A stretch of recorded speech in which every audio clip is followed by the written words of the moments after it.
Semenjak Pak Udin memutuskan melatih tim Bala FC, suasana kampung berubah. Lapangan yang dulunya hanya tempat main layangan dan menggembala bebek kini hidup tiap sore. Anak-anak datang lebih awal, membawa bola, sepatu lusuh, dan semangat baru. Tapi di balik semua itu, ada satu sosok yang benar-benar jadi pusat perubahan, Pak Udin. Warga mengenalnya sebagai guru olahraga SD Cibandung, tapi sedikit yang tahu bahwa 2 dekade lalu, Udin muda pernah menjadi pemain terbaik Liga Kecamatan Cijambe. Sebagai gelandang bertahan, ia dikenal tangguh, taktis, dan tak kenal lelah. Sayangnya cedera lutut saat pertandingan final menghentikan kariernya lebih cepat.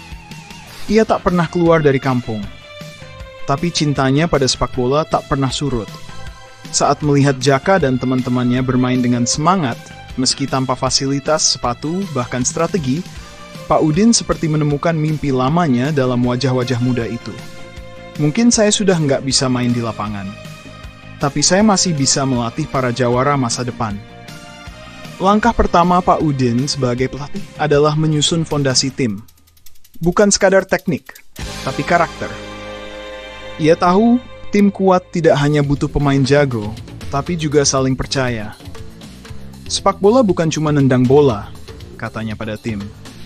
Tapi tahu kapan harus nendang, kepada siapa bola harus diberikan, dan kenapa kalian melakukannya. Satu persatu, ia membenahi Jaka yang dulu hanya mengandalkan insting, kini mulai belajar membaca pergerakan lawan. Doni, penyerang cepat tapi asal-asalan, dilatih untuk lebih tenang dan fokus. Rini, gelandang dengan semangat besar, diasah pengambilan keputusannya di lapangan. Ujang, si kiper, belajar positioning, bukan cuma lompat dan berdoa bola meleset. Tapi ada satu masalah besar, tim mereka hanya punya 7 pemain tetap. Kalau kita mau ikut Liga Kampung antar sekolah nanti, kita harus punya 11 pemain. Minimal 13 buat cadangan, kata Pak Udin serius. Demi mencari anggota tambahan, Pak Udin berkeliling kampung. Ia datang ke warung, pos ronda, bahkan ke sawah. Ada anak tetangga yang suka main bola? Ada, tapi lebih sering main gasing. Ya, selama kakinya masih 2, bisa kita latih. Akhirnya ditemukan 4 calon pemain. Eman Sastro, anak pendiam, kurus, rajin bantu ayahnya di kebun. Ternyata punya kecepatan luar biasa. Pak Udin menaruhnya di posisi sayap kanan. Ajat Purwakusuma dulu sering dipanggil Ajat Gawang karena suka main di bawah jemuran sambil tangkap bola plastik. Kini resmi jadi cadangan kiper. Wawan Gimbal, gaya mainnya liar, tapi punya insting alami sebagai bek tengah.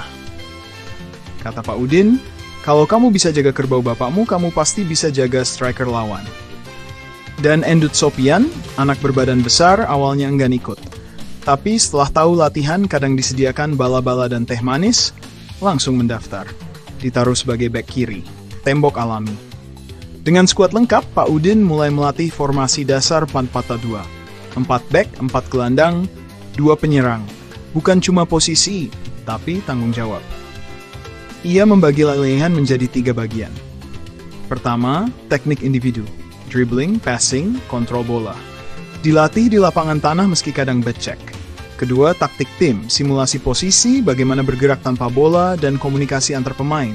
Ketiga, situasi nyata, latihan dengan kondisi dibatasi waktu, posisi kalah, atau lawan imajiner yang unggul skor. Pak Udin tegas tapi adil. Kalau ada yang telat, push up 10 kali. Tapi kalau latihan selesai, ia sering traktir es lilin atau cerita kisah sepak bola masa lalunya. Dulu, waktu lawan tim Kecamatan Sukaluyu, saya diganjal 2 kali. Jatuh 3 kali, tapi tetap bisa kirim umpan ke striker yang bikin gol.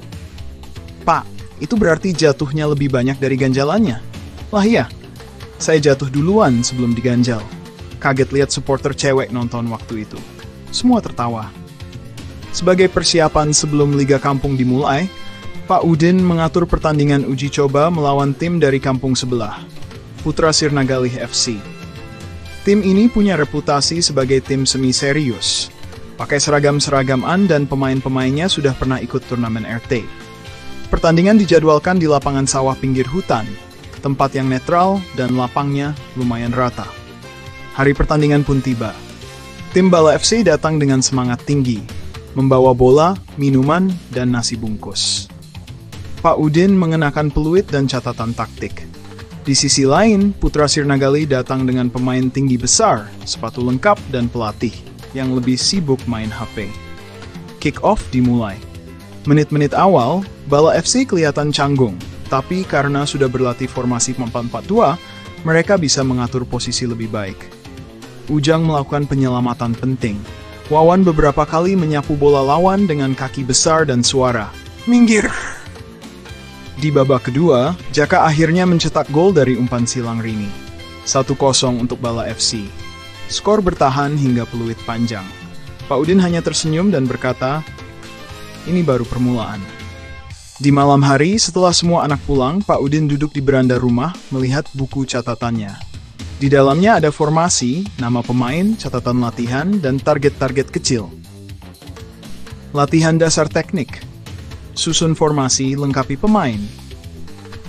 Menang di Liga Kampung. Lolos ke putaran kecamatan. Dulu saya gagal karena cedera, gumamnya. Tapi kali ini saya akan antarkan mereka sejauh mungkin. Dan entah kenapa, angin malam itu terasa hangat, seolah mimpi yang dulu sempat hilang, mulai bangkit lagi lewat langkah para anak kampung.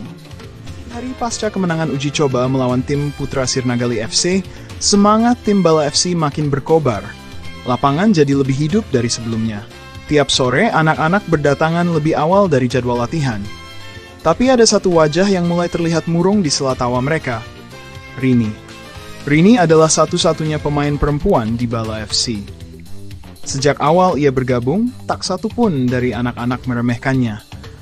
Bahkan Jaka pernah bilang, kalau semua punya semangat kayak Rini, kita udah masuk tim nasional. Sebagai gelandang tengah, Rini lincah, punya visi bermain, dan berani. Ia tak segan menekel Jaka saat latihan, atau mengatur posisi Doni yang terlalu maju. Tapi meski kemampuannya diakui, aturan tetaplah aturan. Suatu sore, saat latihan hampir selesai, Pak Udin mengumpulkan semua anak. Ia menghela napas pelan sebelum bicara. Anak-anak, mulai minggu depan, pertandingan resmi Liga Kampung antar sekolah akan dimulai. Dan ada hal yang harus Bapak sampaikan. Semua langsung hening. Karena turnamen ini khusus untuk tim laki-laki dari SD masing-masing, Rini tidak bisa ikut dalam pertandingan resmi. Udara terasa berubah. Doni menatap ke bawah. Ujang menahan tangan jari menepuk bahu Rini. Dan Jaka terlihat seperti ingin membantah, tapi tak tahu harus bilang apa. Rini sendiri diam. Ia mengangguk pelan. "Saya ngerti, Pak," katanya lirih. "Saya cuma pengen main, bukan pengen terkenal." Malam itu, Pak Udin duduk sendirian di balai bambu depan rumah. Di depannya ada daftar pemain, bola setengah kempis, dan ingatan lama. Ia ingat betul betapa sepak bola sering memisahkan, bukan karena kemampuan, tapi karena aturan yang belum merangkul semua. Rini itu kuat, pintar, dan bisa jadi pemimpin di lapangan, gumamnya. Tapi saya juga harus jaga aturan turnamen. Istrinya datang membawa teh manis.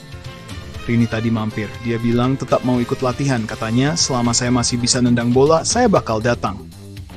Pak Udin tersenyum. Itulah Rini. Dia bukan cuma main bola, dia hidup di dalamnya. Keesokan harinya, sebelum latihan dimulai, seorang anak kecil datang ke lapangan. Tubuhnya kecil, perawakannya kurus, tapi cara dia menggiring bola beda. "Siapa kamu?" tanya Jaka. "Nama saya Khalif, saya kelas 4.